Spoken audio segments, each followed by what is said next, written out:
fans, and welcome to another episode of Screaming Titans, the vlog series where a bunch of girls scream about Attack on Titan. Yay! I appreciate that two is a bunch. If the cat comes down here, then we'll have a bunch. We're just having so much fun. This is so fun. This is being recorded on January 10th, 2021. Yeah, just put a little context in there for you. So we're gonna look at an episode about a war that has a lot of iconography in it and have conversations. This is a rough series when the world is okay. Yeah. So, I guess before we get into it, there's a lot going on in the world right now. There was a lot going on in the world in the previous year, and it has not stopped in the new year. So, I'm guessing if you're watching Attack on Titan, you're prepared to, watch discussions about subject matter related to a series about war. So, but if you're watching Attack on Titan and you're like, I can't right now with everything that's going on, that's okay. Don't be hard on yourself. The show will be there for you when you feel it's appropriate to come back to it or when you feel like you're emotionally ready to come back to it. Don't pressure yourself to watch it if it's not going to be good for you to watch right now. If it is costing you spoons instead of replenishing them, it's okay to just kind of be like, I can't do this piece of media right now. Yeah. That's fine. Be kind to yourself. The world is rough enough as it is, so, do yourself a favor and do what you need to do to just get to the next day. This is a difficult series to start. Yeah. This has been a difficult series from episode 1. It has not gotten easier. And with, I guess the sort of change in direction that the story is going, it's definitely different, and I am looking forward to seeing how the story progresses and to see what happens, but it is definitely not the same series that we started off with. What was it, 2014 when the series initially premiered? Something like that. Criminy. That being said, hi, I'm Megan Salinas, and joining me... I'm Katie Cullen! We're in hell. We're going to be talking about Attack on Titan, episode 60, The Other Side of the Sea. So, again, if you're not up for... it's entirely possible that our discussion, given the subject matter of the show, will venture into some sensitive areas. So, if you don't feel like you're up for that, that's totally okay. Again, this vlog series will be here when you feel like you want to come back to it. It's okay. We will be talking about propaganda, warfare, the brainwashing of an oppressed class. There's some heavy subject material in here, and we are going to cover it to the best of our ability. There are some real-world parallels that neither of us are qualified to talk about, and if those come up, we will make it very clear that while we may have opinions, we are not qualified to speak about them in an educational or even fully educated manner because we don't have those lived experiences. So, this discussion's gonna be a little heavy. Probably going to be that way the entire season, so strap in, and, little bit of wiggle room for everyone involved. We're not experts. We're just doing our best. Yeah. That being said, oh my gosh, it's the final season! We're finally gonna see what happens! It's the final season! Ba-da-da-ba! Ba-da-da-da-da! And because of that, don't you dare fucking spoil us. I was gonna go into back into the beat for the first Sorry. No, that's okay. When we started doing your musical sting. No. Here's the thing. That was my idea for the bit, but then once we started doing the thing for the final countdown overwrote the Attack on Titan theme song in my head, and I'm like, what were those beats again? Yeah, so we haven't read the manga, and we're not gonna, and we have not seen any episodes beyond the one that we are covering in any given video. So, no manga spoilers, no other episode spoilers, no nothing. We are talking about episode 60, and mentions of episodes 1 through 59 are also okay. But nothing beyond episode 60. Full fucking stop. So and please don't be clever. There's always someone who thinks that they can drop little hints and be clever, and it's not actually a spoiler because I didn't say anything. And the thing is, there's always someone out there who is more clever than you are, or you're not as clever as you think. 6 of one, half a dozen of the other, depending on the person. So don't try to be clever, don't try to be funny, respect those boundaries, or get your ass banned.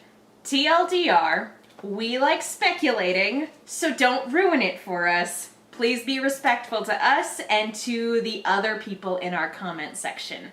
Cool, cool, cool. Or get your ass banned. All right. Want to talk about that new intro? Yeah, let's talk about the new intro because I wanted to. That hurt me. Broadly speaking, thoughts on this episode as a whole before we go through beat by beat. Go ahead. Honestly, the first thought was, what the fuck am I watching? Yeah, a little bit. Like this episode, we have a massive shift, and actually we get to see this in the framing that we have in the opening, and especially in the ending as well.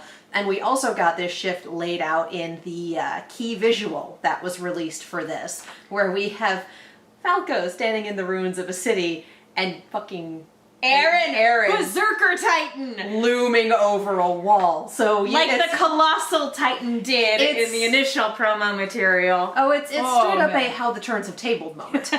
But we have also gone from a series that was very much about the struggle of humanity against a monster to, surprise, the monster is man the whole time. This is a war story. Yeah. And so we have that shift in visuals, we have that shift in characters, and we have the shift in themes. For the first time in a while, we have both or potentially the first time ever, we have an opening and an ending theme that are, I hesitate to say chill, but neither of them is a banger. I don't think Titan has ever had a season where at least one theme was not a banger. Yeah, I've definitely had my favorites and stuff that didn't resonate with me as much, but yeah, the opening and closing is different. I think the closing is a little bit more in line with things like your usual Titan closing. Yeah, Red Swan and some of the other stuff. Red Swan was an opening. It was, but it felt like it should have been an ending. Yeah, but that's a perfect example. When we got Red Swan as our opener, last season, that was a shift because that was basically the show's way of being like, hey, narratively speaking, we're shifting gears to be a little bit more introspective and a little bit more emotional and focus on specific character relationships. But our closer was still a banger, wasn't it? Yeah. And that's what's happening here too, only instead of being like, hey, here's some interpersonal stuff, grappling with coming of age and things like that. Instead, the opening is very atmospheric. And like you said, it's meant to be evocative of, I think, war propaganda and old war footage, while also tinged with all of those really vibrant colors. The color work in the opening and the ending are both amazing. Yeah. Nicely done. It's horrifying in a different way, because I think back to the initial opening, and that one, the horror that was there is derived by look at these scary monsters and everything like that, but we're gonna fight them, and it's better to go out in a blaze of glory, all this other stuff. Yeah. The colors in the intro are beautiful, but there's nothing beautiful about what's happening. There is no glory in war. There is no... what we're seeing is horrifying in a completely different way. And if I'm recalling this correctly, none of the colors were ascribed to any characters or any humans. We got the color from the smoke from cannon fire. We got the color from the wake in the air of birds falling from the sky as they die. We got the color from raindrops on dead bodies. None of the color was in the actual acts of war themselves. All of the color was incidental, nature, something else. no color around the people. And of course, you know that Yeah. awful footage of people goose stepping, which is just like, It's just oh like, boy, that's, boy. that's evocative of Oh. some real world fucking shit. Here we go. You know, one of those things that didn't hit home quite as hard before last year. Yikes. Yikes. Anyway. It's that new opening. I think you said I'm not putting that on my running playlist. Yeah. And I'm not going to be looking that up on Spotify anytime soon. But just because it's not pleasant to listen to, and I think that's kind of the point. Yeah, we have absolutely. very weird vocal intervals. It's in a minor key. Like, the whole point of this is not to be a song that you sing along with. This is like, by the way, horrors of wartime. Yeah. Listen up, kids. It's meant to be evocative of a particular type of atmosphere, and I think, you know, for what it's aiming to do, it very much accomplishes Oh, that. When it comes to the first theme song and Wings of Freedom and Sasageo, I have multiple versions and covers of all three of those on my workout playlist and my liked playlist, and so I listen to those all the time. And it was funny because when we got the full version of Sasageo, it took a little while to grow on me, but now I think it's my favorite Attack on Titan song, period. This one, I think as an opener, it's going to take a little while to... I don't think I'll ever like listening to it, but Yeah. again, that's not a bad thing for what it's what it's setting out to do. The point of an opening number is to bring you into the atmosphere of the show. The point of it is to sit you down and go, all right, let's fucking go. Are you in? Let's do this. I'm a little... And this is a good way to bring them in. It's like, oh, this is our opener. Oh, we're in for some shit. And also, it's very good at not spoiling anything that's Yes. going to happen. Yes. Or if it is in fact spoiling things, it's doing it in a very metaphorical way, in that like Devilman Crybaby opener sort of way, where it's like, we're giving you everything that's gonna happen, but you're not gonna be able to make heads or tails of it until you get through the series. It's so fucking esoteric that it will only make sense in hindsight. But that being said, there is a part of me that's kind of disappointed that the final theme song is not simply just the One Day More of anime openings, in that it's just reprises of all of the other opening themes. That being said, obviously that's not what they're going for, and that is 100% okay. I mean, they might also switch openings halfway through the season. They very well could. They did that for, I want to say, every season that was longer than 13 episodes. So, like, season 2, which I think was only 12 or 13 long, they only had the one. Yeah, the first season had the 2 openings, and then the second season only had the 1, and then third season season had 3 two. had 2. Yeah. Yeah, so it's entirely possible. And again, I don't think either of us know if this is going to be a 13 or a 26, or, you know, however long they usually are. 22, I think. Eh. But odds are, if it runs longer than 13 episodes, and given that we just got a whole ass new slew of characters, new setting, etc., I think it will. We will probably, this is probably not the last opening theme we're going to get. I think it's going to stay true to form and switch to something else. Well, anyway. And maybe that will be the one day more crazy ass that we're looking for. Maybe. Again, I don't think having a banger is the point.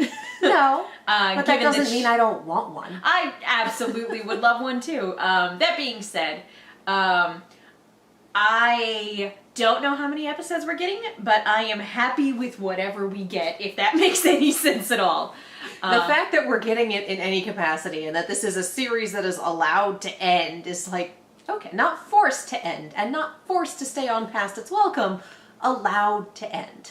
Yes. Like, that doesn't always happen. Nope. That doesn't always happen.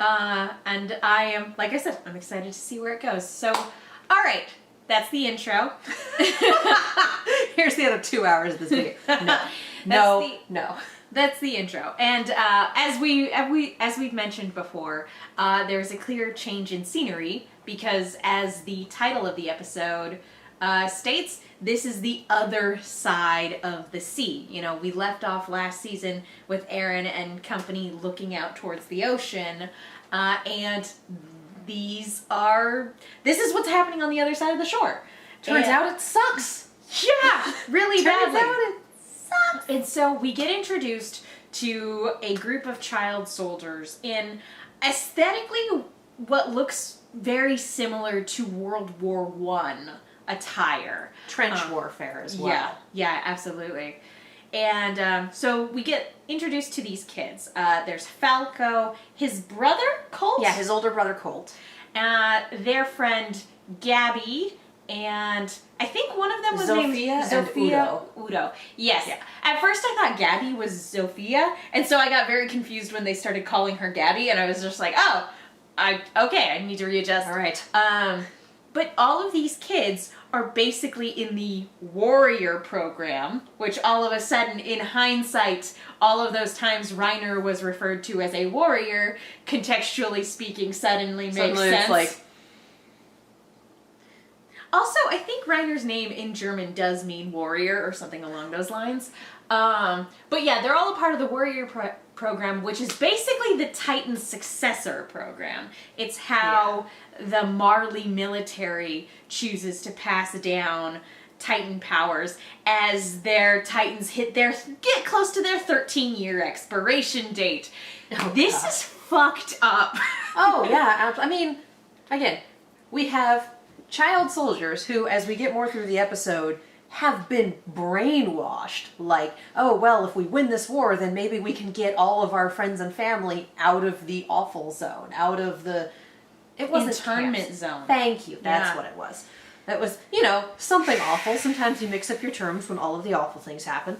Yeah. It's like, well, maybe we can get everyone out of there if we just perform well enough. They think we're cursed, they think we're dirty, we're the kids of devils or whatever, but if we're just good enough, we can... Yeah. Oh, there's some propaganda here and it's just fucking painful. Falco seems to think, he doesn't outright state this in the episode, but he seems to think that doing good deeds will make up for things. Following the laws of warfare. Yeah. Gabby seems to think that, if she just does good enough, if she manages to defeat their enemies, the bad ones, then they can prove to everybody, hey, not all of us are bad, some of us are good, and this will be great for our community and everything. We're not monsters. They're the monsters, not us. We didn't do that. I mean, in another genre, Gabby would be the shonen protagonist. Yeah. And she's very shonen protagonist. She's just also in an awful situation. Well, it's one of those things where contextually speaking, all of a sudden, Annie, Bertholdt, and Reiner make complete and total sense.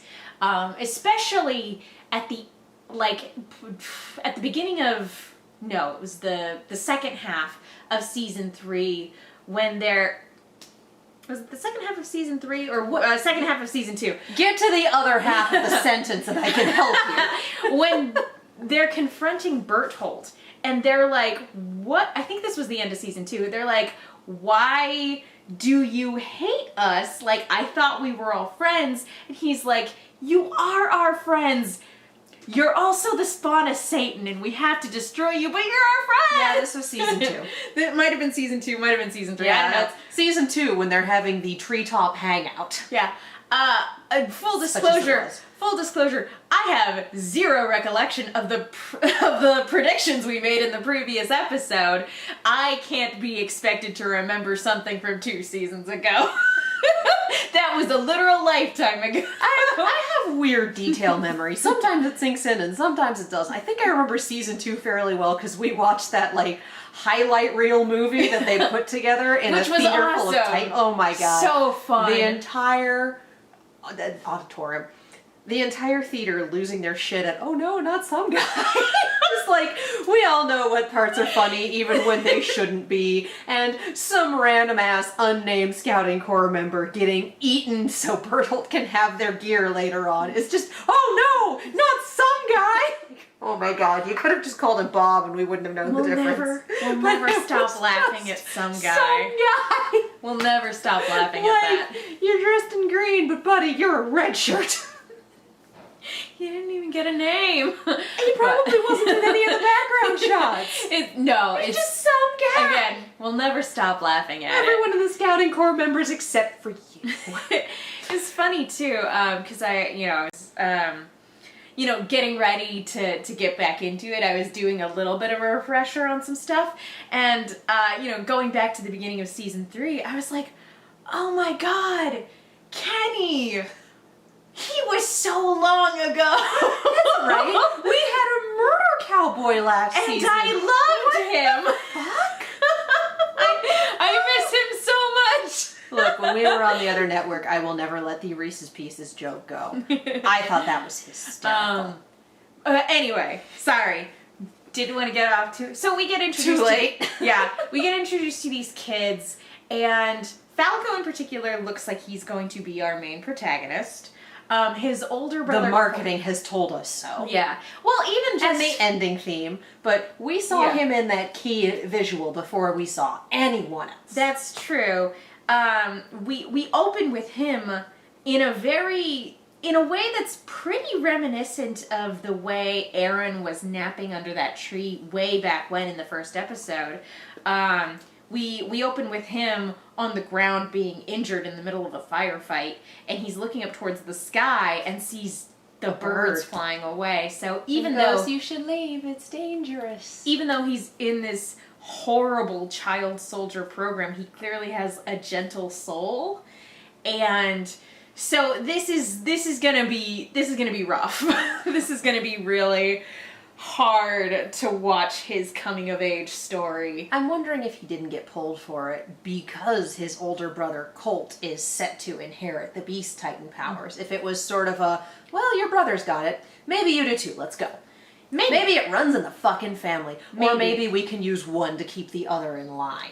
These I'm are thinking all- that's probably these the are better. all possible explanations. I'm just seeing the command of this military going, ¿Por qué no los tres? Yeah, absolutely. Why not all of the above? Yeah, Commander. What's his face? I wrote it on the board and I cannot read what I wrote. Magan? What is that? My handwriting is terrible. Commander Maggot. That's what we're rolling with. No, I'm sure there will be 50 comments giving us the correct name, and that's great. Thank you for that. It's a bit beyond the recording. Commander Maggot. I don't care. He's the commander for right now. I can't be bothered to look it up. We're calling him Commander Maggot because he's a racist asshole. Yeah, he is a racist asshole. They are... Okay, so there's a troop of 800 Eldian soldiers here, and they're aiming to... They throw a lot at us right now. They throw a lot of, world-building stuff at us, so bear with me as we kind of, go through the bullet points. Before we start that, what I appreciate is that when we drag Falco back and we're giving him medical attention, that's when we're introduced to our other candidates. They're like, hey, do you remember anything? And he talks about, there was a wall... and there were titans, and I was flying through the air, Yeah, and I'm you're sitting here going, are you having a controller moment here? Are you getting vibes? I feel like he was getting vibes. Yeah, I absolutely think that we're jumping ahead a little bit, but I think he's going to inherit some Titan power, most likely the Armored Titan. Also, gonna throw this out here, just smack in the middle, apropos of nothing. They're both blonde. Yeah? Yeah. Do they have blue eyes? Do we remember? I think he does, yeah. Royalty. Oh, shit. Yeah!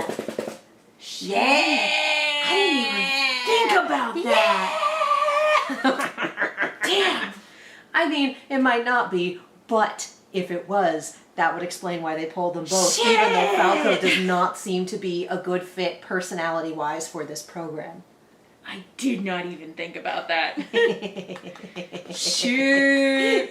That would totally explain, because We don't see many blonde people in this show. I totally thought that that was just a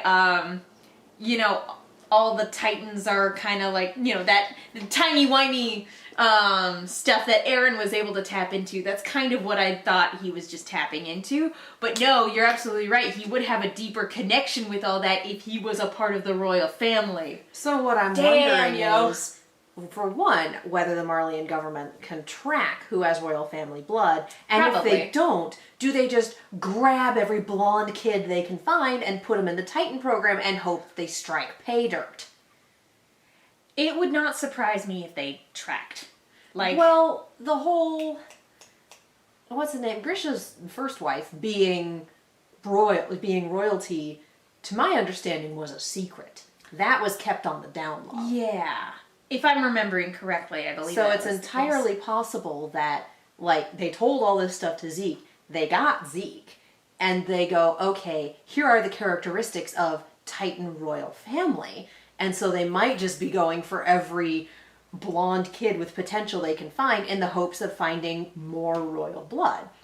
Reiner's blonde. Annie's blonde. Annie also has daddy issues. Boy, we never got that figured out, did we? We didn't. No, we never went back to that. I don't think we're going back to Annie at all. Like, I think I'll actually be really happy if she shows up again. But my point is, I would not be surprised if they took promising kids and then they also grabbed every blonde they could possibly find and are leaning them toward Titans, just in case we get some royal blood in there. Just in fucking case. Maybe.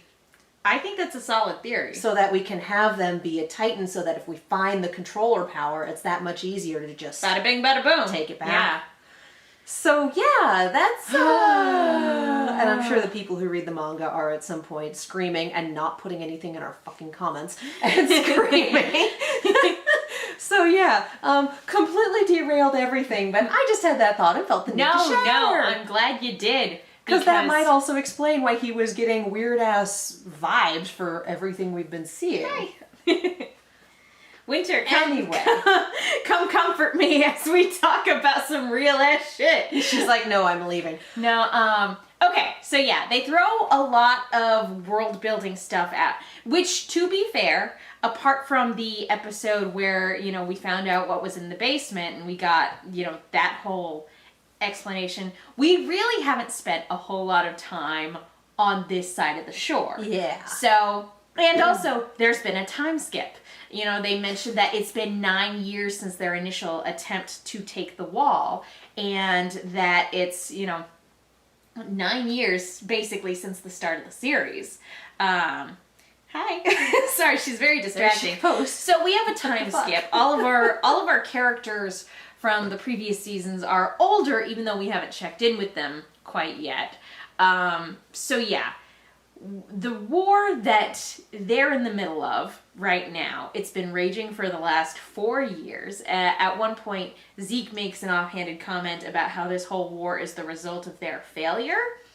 And I don't know if that's the propaganda talking or if that is, hey, because you guys couldn't accomplish your mission, we had to start a war over with the Mid-East Alliance in order to get the resources that we needed. I don't know what Marley's deal is. And that's possibly it, and possibly them going, oh wait, Titans aren't infallible, we can fucking fight back. Yes. Like, we don't know how much the Mideast Alliance knows, and whether or not or how public it is that, hey, the Colossal Titan went over and the Colossal Titan did not come back. Or even just the idea that, like, they haven't seen the Colossal Titan and the female Titan in several years, That's even though true. military conflicts keep happening. And if so they it's had them, they'd use them. Yeah. Especially the well, both of them, honestly. Yeah, so it's probably not something the Marley government ever actually reported, but one of those things where anyone who can put two and two Anyone together. who can sit here and go, all right, how many Titans do we have? And have we seen these last two recently? We have fucking not. haven't. How interesting. So they're not infallible because they've been shedding Titans. Great. Yeah. Great. So they're trying to take Fort Slava. They have this force of 800 Eldians, but the fort is pretty well fortified because they have straight up anti-Titan cannon tanks. Well, the setup for this is the fort's on a hill. Behind him is the harbor with the fleet. The fleet's the real target, but I guess the Marleyan fleet is just according to the character, the exposition that we get. So, and this fort is on a hill, so it's over, Anakin. I have the high ground. There is a machine gun in a bunker aimed at anyone who tries to get out of a trench, and they have a armored anti-Titan train that is basically 4 tanks. It is a train of 4 armored tanks. So this whole thing is, all right, we can't send in any Titans until we get rid of the train, and we can't go up and get rid of the train until we get rid of the machine gun. So the strategy here is to throw 800 soldiers at the problem and hope that it works. But it's okay, because they're expendable, because they're all the spawn of Satan.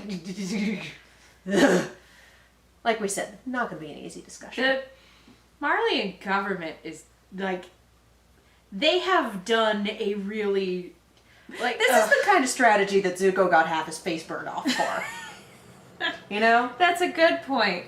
No, it's just, it's disgusting. Oh, yeah. It's a Oh, yeah. disgusting thing that they've basically taken a group of people, demonized them, used them as scapegoats, and interned them and drafted them into the army, and has used all sorts of propaganda rhetoric to brainwash the children, and yeah, basically probably force people to conscript into the army anyway, because like none of those soldiers looked like they were really all that happy to be there. Honestly, which means that they probably didn't have a choice. I think that was the most powerful part of the episode. Yeah. Because we have the commander talking about, on your feet, here's your chance, you get to die to reclaim, you know, some honor, some whatever. That's trying to, not necessarily a rousing speech, but like, hey, you can die for this cause and not be the shit that you were born as.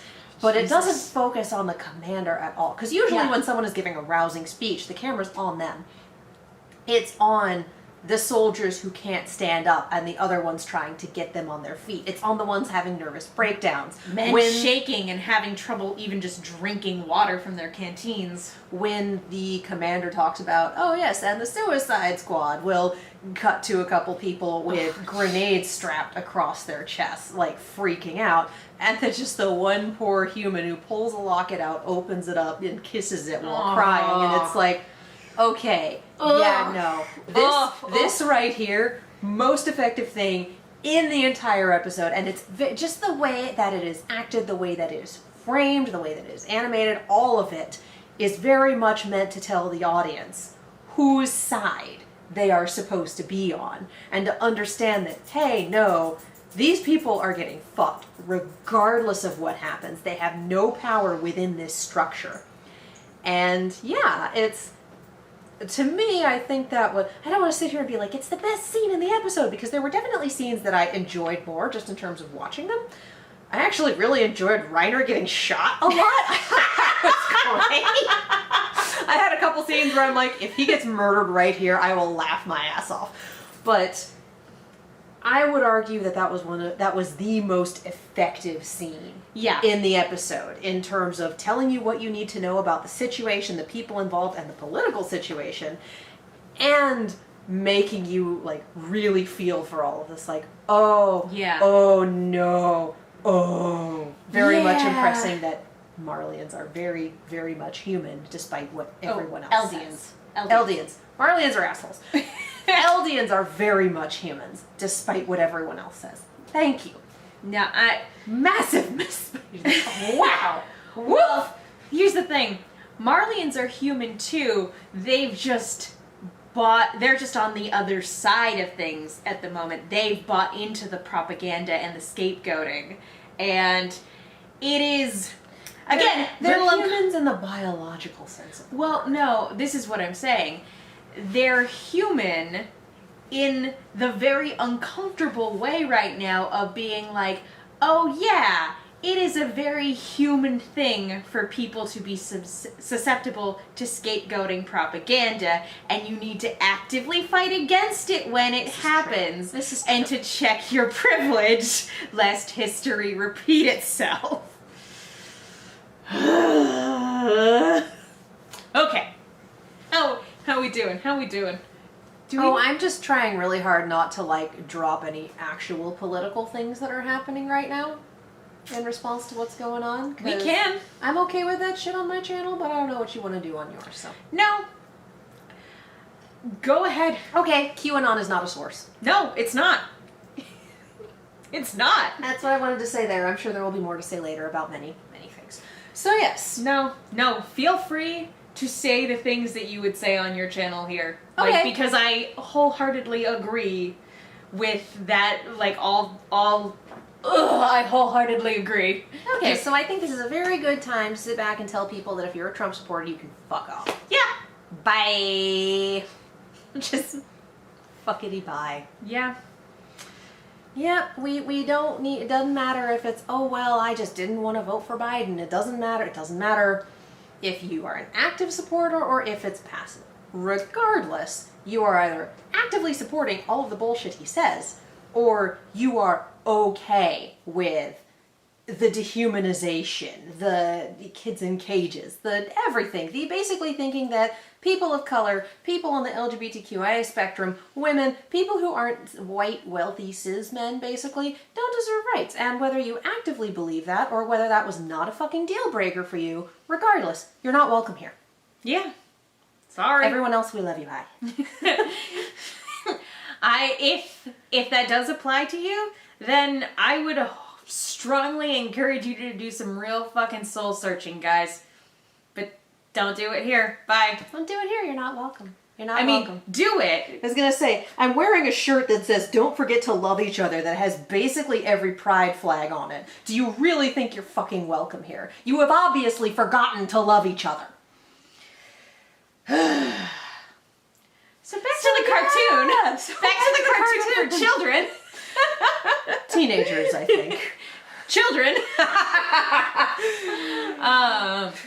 Mother's Basement did a really great video about Animation is for Everybody. Highly recommend going to watch it. Just his entire channel, one. But he does a little bit on Attack on Titan, and talking about how it's a really good series for, not like super young audiences, obviously, but for its key demo, it's a really good series to like talk about all these this difficult subject matter in a digestible way for younger audiences. Yes. Anywho, so yeah.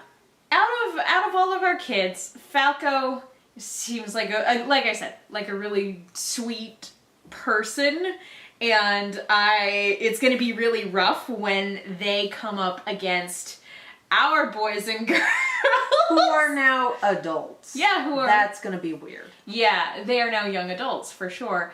One thing out of everybody in the group of the Warrior program, Gabby seems to be the most driven to succeed. She really wants to be Reiner's successor because he's coming up on his 13-year expiration date.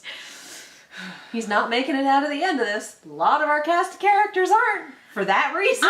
I think he's going to pass it off to Falco, but Gabby really wants it. And she even says that like the whole point of them in the program being right here on the front lines in what may or may not be the final battle of the war, she insists like, oh, this is a test. They're basically testing us specifically. I have a plan. And then basically comes up with a plan that she hopes will save, the troop of 800 Eldians. She's like, hey, commander guy, whose name I forget and I don't care about. Commander Maggot. She's like, hey, you can do what you were planning on doing, or you can let me do my thing and you either lose 800 Eldians or you only lose 1 and 7 grenades. And he's like, fine. She's very persuasive. I think he was just tired of listening to her. No, that's the thing, is like, she's obviously been indoctrinated into all of this propaganda, but, like, I love her sass. She's manipulative. Yeah, Is the absolutely. Girl's got a high charisma score and knows how to use it. Because she's like, I understand if you'd rather sacrifice 800 other people rather than lose me. You just clearly love me so much. At which point he's just like, oh my god, please go. But to her credit, her plan works. She, using the grenades, she takes out the tank. well, a part of this was asking permission to remove her armband. Yeah. Which is like, yeah, all the Eldians wear armbands, which is not uncomfortable in any capacity. Yeah, the real life parallels here. Yeah. And stripped down to her underwear, which I'm just going to take a minute here and thank everyone who worked on this production for not sexualizing the child. Thank you for that. Yeah. And essentially attaches the grenades to her ankle and limps up there. Falls over, and it's just like, oh, it's a child. Oh, it could be an Eldian shooter, but it's a kid. Look, Like, I don't want to do that. You do that. Like, you shoot her. I'm He's not like, gonna. fine, I'll shoot the kid. And then she, collapses dramatically, waits for the train to be above the bunker, and then pulls the pins and hurls the grenades, blows up the train, which then collapses into the bunker. Like, yikes. Works really, really well. That literally worked out as well as it possibly could have. Honestly, that is the best that the fight goes for them. Like, that Yeah. is the only bit that goes off without a hitch for the Marleyan army. I mean, for the army itself, yes, up until the Titans show up, because that's part of the thing. As she's running back, she didn't take out the machine gun, and so she starts taking fire. Falco goes to save her, and they both end up getting saved by one of the 9 Titans, who I believe his name is Jaw. Yeah, like the person's name is Galliard, but they're known as Jaw and Cart. Oh, there you are, Perry. I swear to God, I look at Cart and he's just fucking Perry the Platypus. Platypus Titan. Just straight up, oh, there you are, Perry. It shouldn't be funny. And then we were looking at him last season going, what the fuck is that Titan? Oh, we didn't realize it was another person. Or specifically one of, like, I mean, we know that That Titan. it was one of the 9. Yeah. We were just like, that's a super weird Titan. I wonder if he was, like, made that way or if that was just some crazy happenstance. Oh no, he's one of the 9. There's, like, an active human in there. Good to know. Didn't know that until this episode. Because back then it was just like, He's the reason Zeke got away. oh yeah. And now it makes sense why. Yep. Yeah, and so this is where it starts feeling like Attack on Titan again. And I don't mean that in like a bad way for the war drama that's happening. I'm just saying that the fantastical elements were absent for a little while. It starts feeling like Attack on Titan because the fucking Titans come Because back the and start attacking on people. The Titans show back up, and so they do a drop for the not Colossal Titan, he's dead. I mean, technically now he's Armin. Yeah. But they do a drop for the Beast Titan and the Armored Titan, basically right in the middle of the fort. But now, before that, they drop like 50. oh, this God. Super This fucked is up. horrifying. Because they've got a whole bunch of... We keep cutting back into the inside of this Zeppelin, and we have a whole bunch of people who are in straitjackets, kind of tied to the ceiling a little bit, and just super not there. Rictus smiles, or vacant expressions, or whatever, but just not there. They've either been drugged, or lobotomized, or broken through torture, or... It's bad. Yeah, it's And they're all... not a good wrapped up. sight. And they're like, all right. They send off a flare and everyone else clears out. Like, yeah, you don't want to be near the fort for this. And they just kind of shoot them all out of the Zeppelin.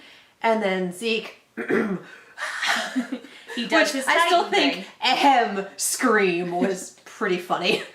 Just a little was like, not gonna lie, I laughed. You have to project from the diaphragm. Just when you activate your Titan creation powers, you really need to project. I mean, that's me after I look at Twitter. So Fair point. fair point. Yes, doom scrolling. But that turns all of the brainwashed, lobotomized, whatever, Eldians into Titans, and we just have Operation Titan drop on the city, and about half of them die on impact, but the other half are like munchies. General Titan behavior, I mean, which is like, alright, this is fucked if they up. survive the drop, then the Titan healing factor means that they're back on their feet in virtually no time. Yeah. Eating people. Yeah. It's like, oh, that's right. The show is Attack on Titan, where Titans eat people. I forgot. It's been so long. It's like, oh, right. Oh, God. Oh, that's right. And yeah, no, it's one of those things where it's like, oh, This is why they've been so effective, and they can just... oh. But this is also why, in a world of World War I level technology, I mean, you develop anti-tank shells, you develop all sorts of stuff. Why can't you develop anti-Titan weaponry? And the Mideast Alliance has. They have that armored cannon, and they have. Turns out they have another train, 2 trains, and they have anti-Titan cannons, and they. Yeah. I think it's interesting because towards the end of the episode, they say that the world's aware that the age of the Titans is coming to an end. And it looks like, much in the same way that inside the walls, technology was one of the ways we were trying to get a leg up on the Titans with the ODM gear in the first place. Even though it's much more, rudimentary and everything like that. Yeah, the idea of like, technology is how we're going to overcome this insane magical stuff that's happening. Because there's magic in the world that makes this possible. It's like this weird, crazy-ass, biological, magical, uncertain... It's nuts. Yeah, I mean, it's interesting, too, because it's, Marlians are also using science to create Titans and everything like that, so it's interesting. There's weird shit regardless, but... Yeah. The fact that we have... Again, I legit thought Reiner was gonna die in this episode, and I was down for it.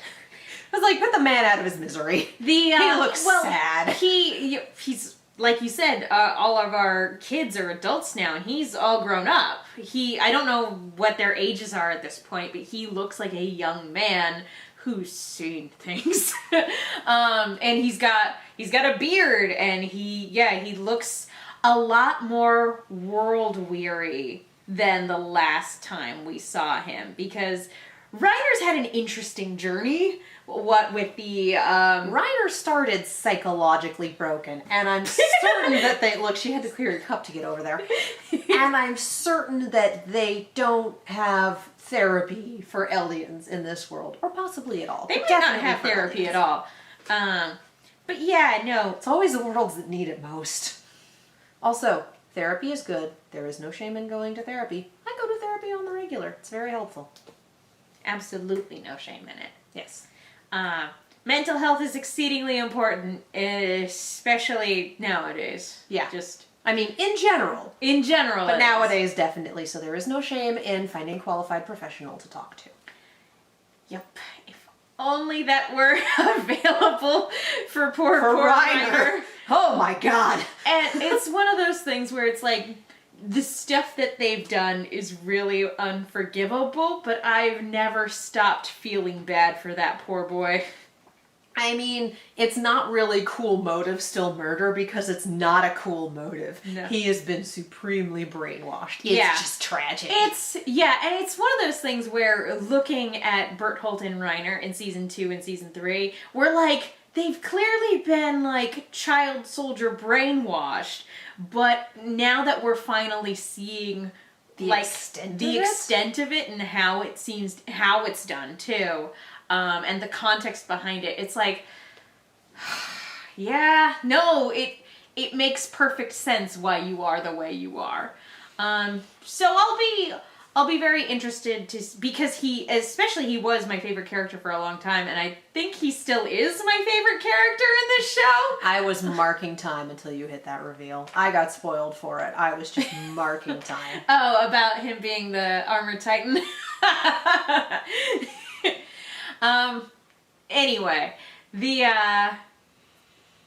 Anyway, so yeah, he's my favorite character, so I will be very interested to see how his part in the story comes to a close.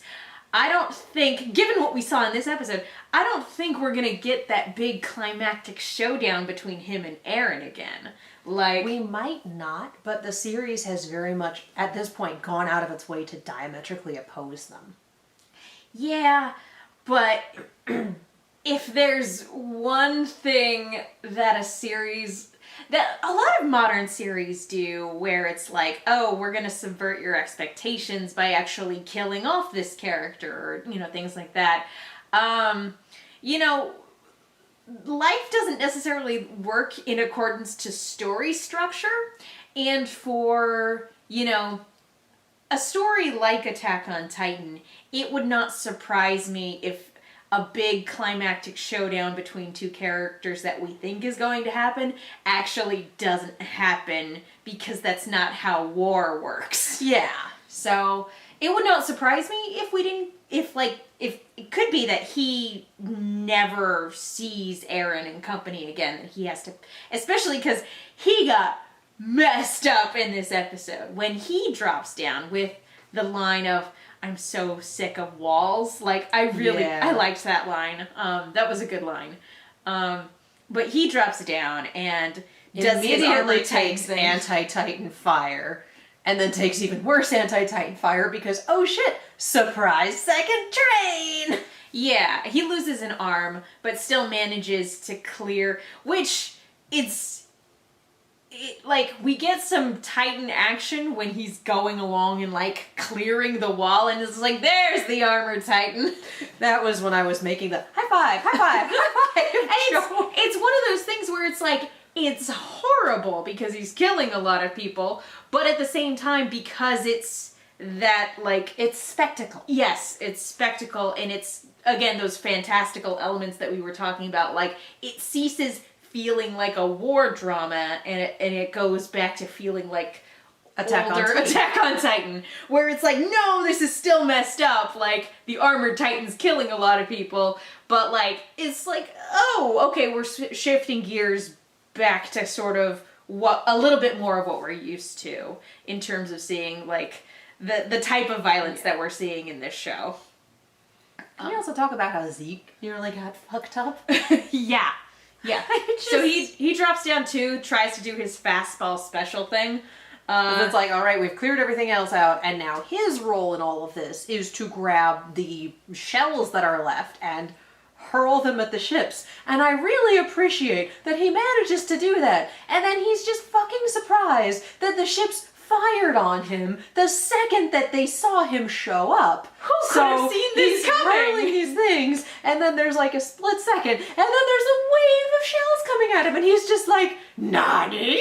We're like, really, dude? Huh. Yeah, how long have you been doing this? He's looking at that huh. And I mean, Reiner saves his ass. Absolutely. And gets Saves his ass. messed up. Now, Oh, here's the yes. thing. With the way that the episode was framed, I legit thought for a second that was the end of Reiner. And I was just like, oh my god, is he dead? Is that how he died? They would have confirmed it if it were the end of him, but I appreciate that so much of this episode, the one thing that goes off without a hitch is Gabby's off-the-cuff plan, but all of the official stuff, there's something wrong. There's still anti-Titan weaponry going on, or there's incorrect intel and holy shit, they have a second train, or wait, the ships fire back. It characterizes the Marleyan army, and especially the Marleyan strategist, for one, looking at Eldians as disposable instead of people, which is always going to be a problem, because if you just throw resources at the problem, eventually you will run out of resources. Which, And there gets to be a considering- point where you wind up in the Venn diagram overlap between Eldian and Titan and start applying that expendability to a resource you cannot afford to lose. Which, considering that a lot of the motivation behind this conflict seems to be resource-based anyway, yeah. But also, we know that Marlians have been attacking and taking over countries in warlike and yada yada yada, using the strength of the Titans. Like, we see it in action, and we also got it during the mid-episode break. Very specifically spelled out for us, as mid-episode breaks are wont to do. This, to me, I don't know if any of y'all out there are RWBY fans. I'm sure a lot of you are. But we have a character, Yang, who in the early seasons, she'd just basically go Super Saiyan and beat people up. That was her power. And she relied so heavily on it that when it failed, it really hecked her up. I feel like that's what we're seeing with the Marlian military, is that Titans are their trump card. And that is what we rely on. And that is what we use. Yeah.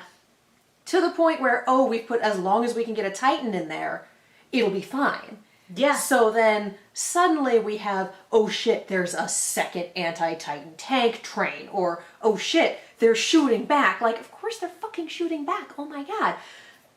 This just seems to me like, yeah, this military is a power, but this is a battle of attrition, and eventually they will lose because they have not adapted to the fact that technology is catching up to their trump card, and it will no longer be a trump card. They're already aware that if a Titan takes cannon fire to the nape of the neck, that's it. You lose the person, you lose the power. Good night, everybody.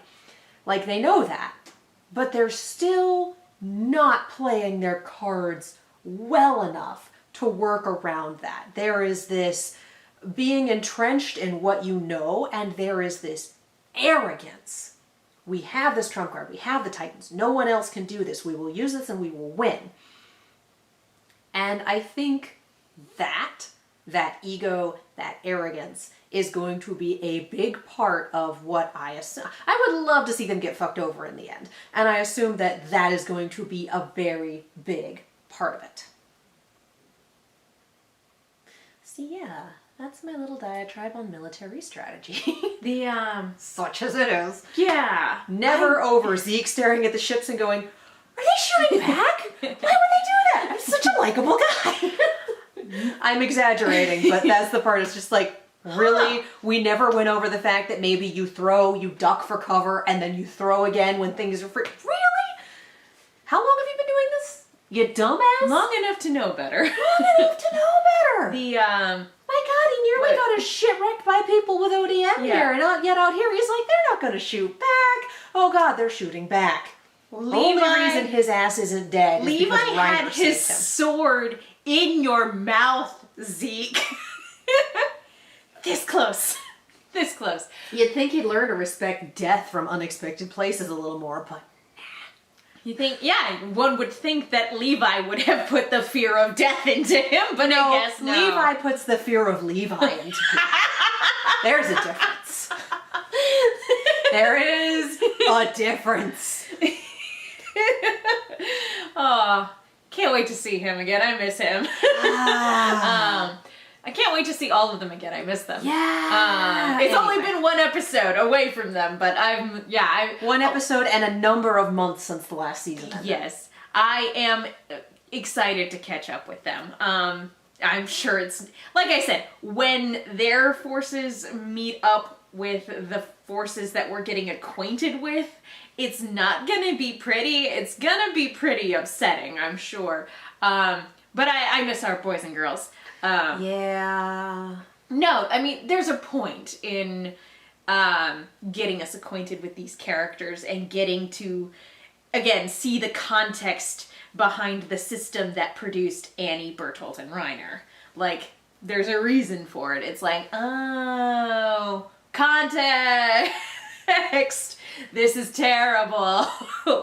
I would love to see Annie back, honestly. I don't think it's gonna happen, but she's in stasis, not dead. Yeah. So it's like, I would like to see her come back as well. Mostly because, like we touched on earlier, we never really got her full backstory fleshed out. So it would be nice to spend more time with her. We also don't know what Ymir is up to these days. This is true. Ymir seems to have fucked off. Or Well- she's doing something with the horrifying military complex that... Or they passed along her power to someone else. Oh boy, that'd be tragic. It would be. Not surprising, but tragic. Yeah. What was hers, like the Gremlin Titan? The Tooth Titan? She was very bitey. She was, yeah, very, very small. Small and bitey. But But yeah, we saw not every other Titan they had, but we had 4 active Titans out of the... How many do they still have? 7, is it? They had 7 to They begin had with. 7. Are they down to 5 now? God, maybe. Because it was 9 total, right? Yeah. They lost the Colossal. That's Armin now. Yeah. Aaron's Berserker. Mm-hmm. Annie's out, Yeah. which puts us down to see. 6. We have Reiner, we have Beast Titan, we have Jaws, we have Cart. We have Ymir. That's, So that's 8. 8. Who are we missing? Feel like we're missing one. I don't think the controller counted as a separate Titan. I don't know. I don't think so. It Because might that's have. just, that's just Aaron right now. Yeah, but it was someone else before Grisha stole that power. Yeah. It was a member of the royal family. Again, before Yeah, it Grisha was tanked that and sprinted. Well, and before Grisha, it was that one undercover guard guy. No. The Berserker was the undercover guard guy. Oh! Grisha, he fucked up Is the that- royal family. Is that the number that we're missing then? It might be. Does Aaron counts as 2? Maybe. That would make Because sense. that was the founding Titan, who's the Yes. controller. So Aaron is That's 2 it. right now. So yeah, okay, so that's all of them. That's 9 technically if Aaron counts as 2. Which means that at the moment, I think they are down to 4 active Titans in Ymir. Whew. That's bad. Or good. Hard That's to say. bad for them. Because again, Bad for them, we didn't yeah. see Ymir. We don't know. We don't know. We'll find out later. She might have agreed to work with them. Yeah. They might be like, no, we're just gonna Because eat they you. had her, and then she fucking jaws the kid that had that power, remember? Yeah. Well, no, that's the thing is that the kids were out. She was buried underneath the sand, and and snatched their Some friend. guy. Yeah. Some kid. Snatched their friend and took his power, and that's how she was able to become a shifting titan. And that is the story of Ymir. Yeah. So that's... I love that, Man. like, okay, we left the founding Titan with them. Cool, awesome. We lost the Berserker Titan a while ago to a guard. We lost Ymir's Titan by just crazy random happenstance. Yeah, just that kid was in the wrong place at the wrong time. Well, actually, to be more accurate, Reiner was at the wrong place at the wrong time, and his friend saved him. Yep, and died in the process. Let's just traumatize Reiner even more. Let's just traumatize Reiner, the series. Aww. It doesn't seem to be difficult to do. Unsubscribe! Really? No, I'm kidding.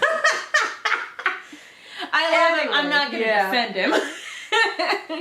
I'm not going to. I have a few extremely problematic faves like that. No. It's one of those things where it's like, I love him. I'm not going to be one of those people that like, oh, this character did nothing wrong. No, He's done guys. many things wrong. He's done so many things He's extremely brainwashed, but he has also done many things wrong. These are not mutually exclusive. Nope. An explanation is not an excuse. Anyway, I'm just kind of laughing at the fact that they're going over the Titans they've lost, and it's like, okay, female Titan disappeared. It's like a colossal Titan we got defeated. What the fuck happened to this other Titan again? Jaws, sir. Right, fucking Jaws. Boy, that was a stupid way to lose a military asset. Couldn't have known, sir. Couldn't have known. How did we lose him? The kid was on a camping trip. It was a camping trip gone horribly wrong. He was literally on his way to his mission with our two other assets and Jaws, sir. Whoops. Na na. Land shark. Fucking land shark. Land shark. No candygram for that kid. Anyway, I think we covered pretty much everything. Yeah, I here. think the only other thing I mentioned it. Falco is at heart he seems to be a good kid. He tends to the wounds of an enemy, and he's like, hey, I stopped the bleeding. We got the tourniquet. I'm obeying the rules of war for whatever that's worth. And his friend is translating what this guy is saying, and this guy is saying, don't touch me, I'll be tainted, you sons of devils. So it's one of those things where cool. Everyone thinks that this they're awful. stigma seems to be a worldwide thing. Yeah. Probably but also, created by Marleyan propaganda. Oh, yeah. And again, Marleyans are using them as tools of war and domination. Yeah. So, yeah, that was... Poor Falco. Poor Every Falco. yike. Every fucking yike. But Every yeah, yike, indeed. My theory / prediction going forward for this is that both Falco and Colt have royal blood, or if they don't, the Marleyan government is grabbing blonde Eldians with the hopes that they have royal blood, because again, they lucked the fuck out with Zeke. I think that's a good theory. I think that would make a lot of sense. If they even know, yeah, because Grisha was trying to save his wife, and he got stopped by the soldier, who was the Berserker Titan, but he basically got stopped like, nope, don't tell him she's royalty. Yeah, so it's gonna be way worse if you do. So again, it is still a question of whether that was what was told to Zeke, and whether Zeke knew he was a descendant with royal blood. We don't know. We don't know what anyone knows at this point. I don't remember. That episode was a while ago. But, yeah, I'm going with the theory that they have royal blood, or that they might, and that's why they're being picked up on. But I think the fact that Falco was definitely having those, I had a little concussive trauma, and now I'm experiencing things that our current controller has experienced, is like, well, you're vibing with him. There's something there. I'm wondering, looking ahead, like I said, it's not going to be pleasant when these two sides clash. It's going to be real upsetting. No. But I'm wondering if there isn't sort of a way for there to be some understanding. If they can be like, oh, wait, maybe it's this society that has subjugated us that is the real enemy? Maybe we can put, since the Age of the Titans is coming to an end, maybe we can put a stop to the Marleyan military complex. Well, and I also don't think that all of the information that we got in the flashback was necessarily accurate in terms of the story of Lilith and what happened there. That's fair. We got one perspective on that story. And I don't necessarily think that that was a full and complete version of events. I think that's fair. Speaking. Oh yeah, no, we're gonna have multiple episodes, like multiple exposition-heavy episodes. Yeah, because we got a lot more world building, and I'm sure there's going to be more Titan magic shenanigans and as we go on. An entirely new slew of characters. Yeah, and it's gonna be. It's going to be a little wild. It's going to be very wild. Yeah, like I said, this is going to be a rough ride. But yeah, I think apart from that, that's pretty much everything. Is there anything else you wanted to touch on before we wrap it up? Not that I can think of. I had my little diatribe about Marleyan military strategy. And how I think the hubris is going to be what gets them. Yeah, I think that's fair. Yeah, it's going to be very interesting to see how things play out, and The other thing I wanted to bring up was, even though I thought Reiner was dead, I had to remind myself he was the same character that got the top of his head blown off last season, and he was fine. So multiple cannon fire, he'll be fine. Look, if/when he dies, they will make for damn sure we know it. Yeah, absolutely. And I feel like, I genuinely feel like he is going to pass on his power to Falco. I think that's where we're going with this.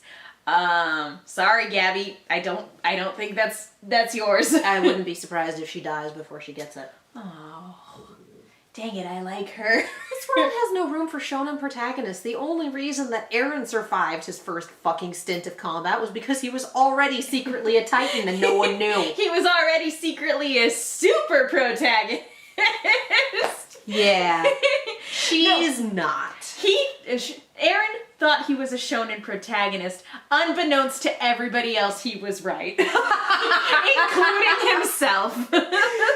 Yeah, but this series is also like, yeah, but turns out being a protagonist is a rough fucking life. Yeah. I think, again, given like the full context of everything that's going on, I think it explains the world weariness and kind of ennui that both Reiner and Eren seem to be experiencing the last time we saw him. You know, like, all of that fire is sort of, it's not gone, but it's not the same, like, pure young rage that, like, that fueled him in season 1. Like, that, he's no longer that person. And again, this is no longer humanity up against a monster, humanity attempting to survive and triumph. We have moved into, this is a war story, the monster is man. And that's a very, very different genre of story with a very different tone and very different, let's say very different stakes.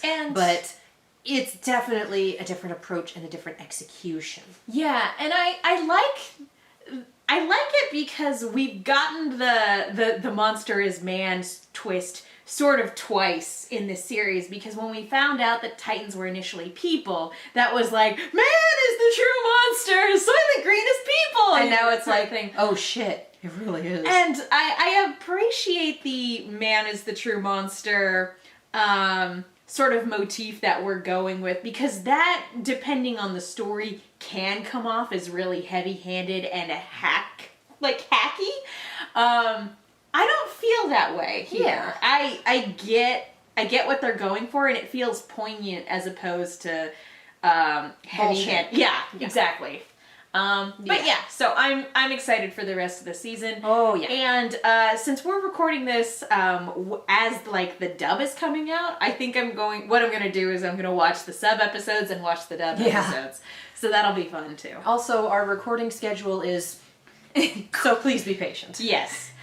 Shit's crazy. It happens when it happens. Yeah. 2020 was crazy, and 2021 is it's been a hell of a year, and we're only 10 days in. 11, it's only Wednesday. But yeah, it's kind of I believe we called it the DLC for 2020. That's what it's been so far. We're hoping it's not a full sequel. Yeah, it's definitely felt like 2020, the expansion pack. But yeah, thank you guys. We paid more for this shit? Thank you guys for watching. Yeah, let us know what you thought of the episode. Again, remember, please no spoilers. Yes. But in the meantime, Katie, where can people go if they want to keep up with you? Sorry. God damn it. I'm having a fun time tonight, ladies and gentlemen. You can follow me all over the social medias, as well as on YouTube and Twitch at Kiaxet. That is Kiaxet. If you like reaction videos and whatnot to non-horror things, they live on that YouTube channel. I am also on an Overwatch and Overwatch League podcast called On The Point. It is currently on hiatus because the season is on hiatus, but it's January, so hopefully we'll be getting back to the season soon. I could use it. So yes, check that out. It's a good time. And I'm Megan. You guys can follow me on Twitter and Instagram at TheMenguin. That's TheMenguin. Check out more Silver Screen videos. We do reactions to things. This vlog series I'm really excited to get back to, so Yes. that's mostly what I'm excited about. I also do a Lost retrospective podcast called No Love Lost, where my co-host Will Link loves Lost, and I don't, and we talk about it. And if you want to hear us, we mentioned Ruby earlier, if you want to hear us talk about more Rooster Teeth related productions, head on over to Rooster Team Radio and listen to us talk about Ruby and Red vs. Blue and all sorts of other stuff. So go check those out. Be sure to follow Silver Screams at Silver_Screams on Twitter and Instagram. Like us on Facebook, all that jazz. And before we wrap it up for the night, we have one more thing to say. As always, we end with the important things. Wear a mask. It's just because it's 2021 doesn't mean the coronavirus stopped. It doesn't know time. Also, it doesn't understand time. It doesn't do anything if you wear it around your chin or your neck. Wear your mask. Wear it For God's sake. if it's not over the nose and mouth, it doesn't count. Anytime you go outside, if you're checking the mail, walking the dog, just taking a short walk to try to regain your sanity, whatever. Anytime you go outside, you cannot account for anyone else's movements or plans, but you can account for yours, and wearing a mask protects you a little bit and other people a lot, and really that's the point. Wear a mask. Support your essential workers. Be patient with your essential workers. They do not get the choice to stay home, and they are out there essentially risking their health so that you guys can have groceries or Starbucks or whatever the hell you decide you're getting. So, support your essential workers. Be patient with them. Wear your fucking mask when you're around them. Do the same for your postal workers. The post office is still having trouble because of shenanigans, and they deserve your patience and your support. Buy stamps. Be kind. Black Lives Matter. Black LGBTQIA lives matter. Black trans lives matter. Black lives matter. That has not changed. That will not change. Black Lives Matter. Thank you for voting. Thank you for voting. Also, thank you for voting if you're in Thank Georgia. you for Holy voting. shit, Georgia. Way to come Thank through for you. us twice. Yes. Thank you for voting. Thank you for voting. Shit's scary. Stay safe out there. Do your best. Take care of yourself. Take care of each other. That is the only way we're going to get through this. Don't forget to love each other. Wear a mask. And remember that we love you. Thank you guys so much again for watching. We will see you next time.